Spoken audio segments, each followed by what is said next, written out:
श्री लिंगराज पाखे मुंडिया मारिकी आसी आज बहुत शुभ समय शुभ दिन बोली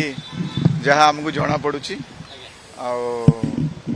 आसी श्री नवीन निवास ठू कौन आगू केमती कार्यक्रम हम सी तो आम ऑफिशियल मुखपात्र सब जहाँ भी अनाउंस करेंगे केमती हम किए आसवे कौन हम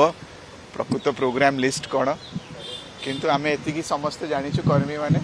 उत्साह पूरा फुल 100% जहाँ कहते एक्सीलेटर माने गोड़ आसीगला आम गोड़ पूरा 100 कौन ताडू अधिकार आम एक्सीलेटर दबा रेडी हो गलाणु जोश भरिकी अच्छी खुशी सबुआड़े सबु अंचल सबु डिस्ट्रिक्ट रु विभिन्न व्यक्ति माने ग्रास रूट धरी नेता माने धरी जूनियर टू धरी सीनियर समस्ते अत्यंत खुशी समस्त फोन आसुची आमे भी अपेक्षा करिछु जे श्री नवीन पटनायक घोषणा करिवे जो पर्यंत तांकुटू घोषणाटे आसी नाही आमको अपेक्षा करिया पड़िबो आ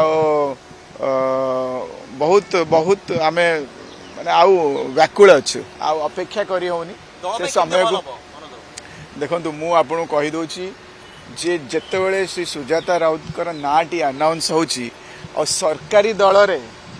दल भितर चहल पहल से माने आउ बसी पारना कौटी असुविधा होची कहीं से उछुलुचंदी कि जाको कुआ जाए माने माने सीए माने थय धरु नांती ता माने भाभी पारथुवे जे बीजेडी दल को केते केते माने माने सुदृढ़ करिवो केते सुविधा हबो केते लोक माने केते भलो पाउचंदी अंतरु से चाहूचंदी एटा प्रकृत फैक्ट को श्री नवीन पटनायक जोटा पब्लिक डिमांड से तारी ऊपर जो पदक्षेप नौचन देखो पूरा सारा ओडिशार राजनीति रे बदलाव देखो आपण भावुं बोधे यहाँ आरएसएस दल बोधे आप भूली जातु यहाँ आरएसएस नुह यहाँ को संगठन डायरेक्शन रे चले ना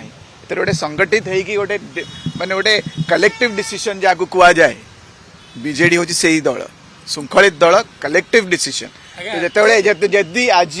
मुपर्यंत भी कहीपर जदि आज श्री नवीन पटनायक घोषणा आसने सारा जिते जन सीनियर पीएससी मेंबर्स हूँ तले जिते सीनियर माने अच्छा